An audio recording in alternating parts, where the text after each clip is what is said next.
Chapter 10. Janet did not answer right away. She remained still for a moment, her fingers resting lightly against the glass in front of her, as though the question needed time to settle before it could be answered. "We all have our stories," she said at last, her voice quiet but steady. Jessica waited.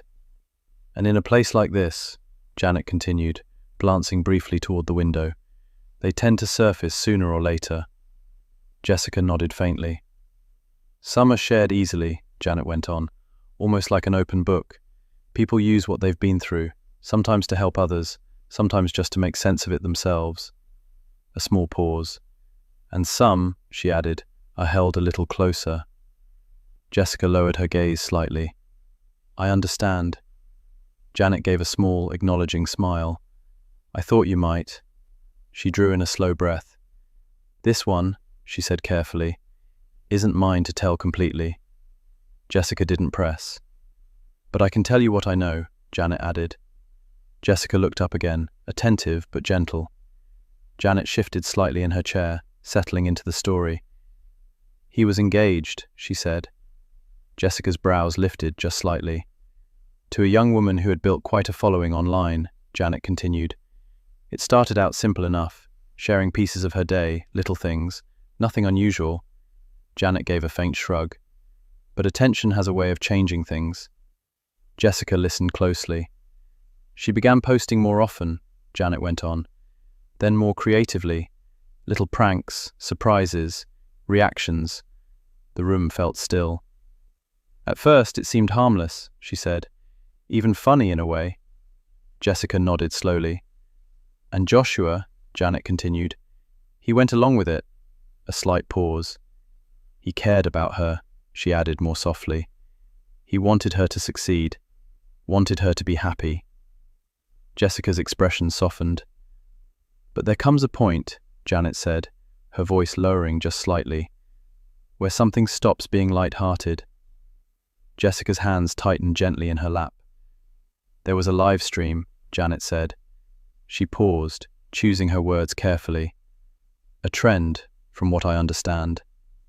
Jessica felt her breath slow. She pretended to be pregnant. The words seemed to hang in the air. Jessica blinked. "It wasn't planned," Janet clarified. "Not for him." The silence deepened. "And how did he respond?" Jessica asked quietly. Janet met her eyes. "He was overjoyed." Jessica's expression changed immediately. "He told her he loved her," Janet continued, "that he loved the life they had built, and what it could become." Jessica swallowed. "He spoke about moving the wedding forward," Janet added, "about becoming a proper family." Jessica's hand rose slowly to her mouth. "Oh my goodness." Her voice was barely above a whisper. "That sounds beautiful." Janet nodded once. "I thought so too." The moment lingered. "And the people watching?" Jessica asked after a pause. Janet's expression grew more serious. "They didn't see it that way." Jessica frowned slightly. "They were harsh," Janet said. "Quick to judge. They twisted what they saw into something else entirely." Jessica shook her head slowly. "They called him controlling," Janet continued. "Said things about him that didn't match what was actually happening." A pause. "Some even suggested she end the pregnancy." Jessica's eyes widened. "That's awful." Janet did not soften it. "But the worst," she said quietly, "hadn't happened yet." Jessica's brows tightened slightly, her expression unreadable for a moment as she braced herself. Janet exhaled slowly. "She told him it wasn't real." Jessica stared at her. "That it had all been a joke." The words sat heavily between them. Jessica's face fell. "She laughed it off," Janet added. "Said she wouldn't let something like that happen, not with a wedding dress to think about." Jessica closed her eyes briefly. "And Joshua?" she asked softly. Janet's voice softened. "He broke." The simplicity of it made it harder. "It wasn't just embarrassment," Janet continued. "He had already accepted it." In that moment, Jessica looked down. He had rearranged his future without hesitation, Janet said. And then, it was gone. Silence filled the space again. He wasn't just losing an idea, she added gently. He was losing something he had already begun to love. Jessica let out a slow, unsteady breath. He tried to stop it, Janet continued. Tried to stop the recording. Jessica's fingers tightened slightly around her glass. And she, Janet hesitated just briefly. She didn't understand why. Jessica shook her head faintly. She kept filming, Janet said. Tried to calm him as if he were overreacting. A small pause. Suggested they could get a puppy instead. Jessica's face showed quiet disbelief. He knocked the phone from her hand, Janet continued. Jessica inhaled sharply. And she called the police, Janet said. The words landed with quiet weight. Jessica sat very still. He left, Janet added, walked away from it all. And didn't go back? Jessica asked. Janet shook her head. No. They sat in silence for a moment. And her? Jessica asked gently. She told her version, Janet said simply. Jessica nodded slowly. And eventually, Janet continued, it caught up with her. Jessica looked up.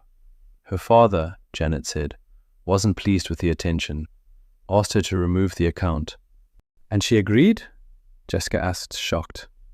Yes, said Janet. Daddy is a wealthy man, and he threatened to disinherit her. Well done, said Jessica. And Joshua? She said quietly. Janet nodded. He came here. The room felt different now, still. But he's not that person anymore, Janet added gently. Not the one who walked in that day. Jessica looked at her. He's still quiet, Janet said. Still careful. A small pause. But he's steady again. Jessica nodded slowly. And that matters, Janet added. Another quiet settled between them.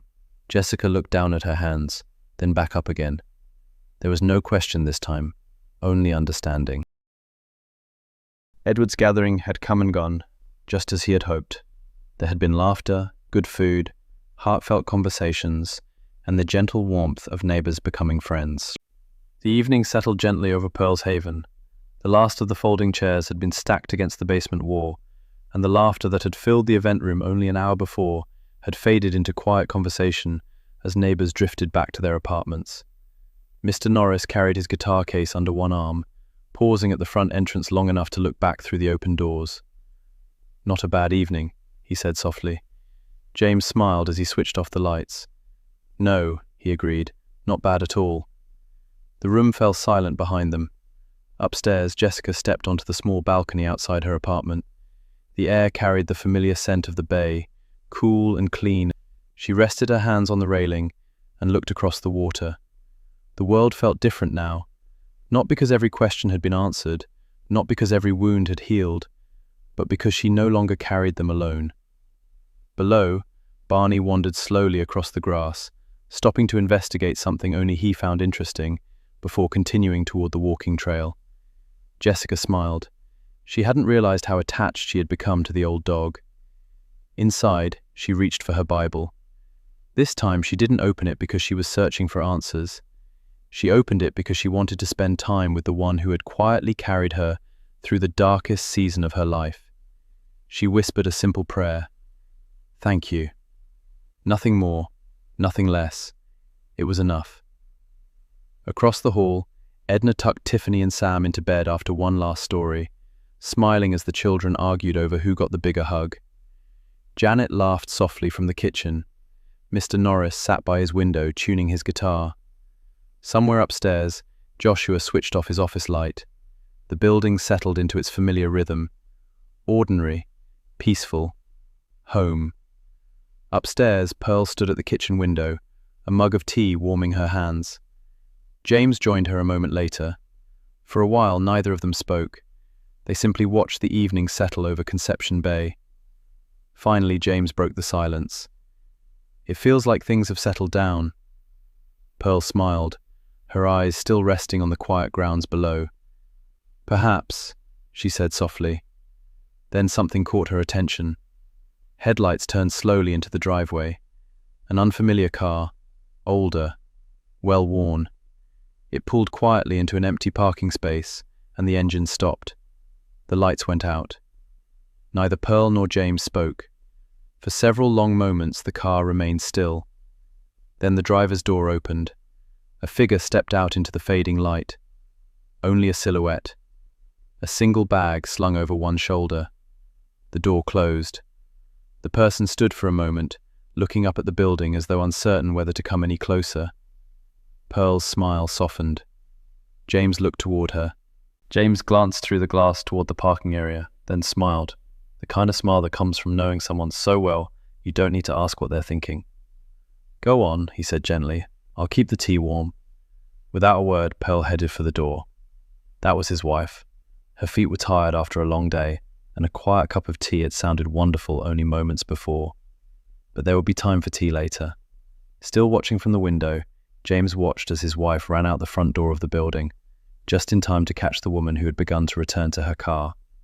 The two women stood looking at each other, then Pearl, taking the oversized bag and putting her other arm around the trembling figure, led her into the building, the one that was rightly named Pearl's Haven.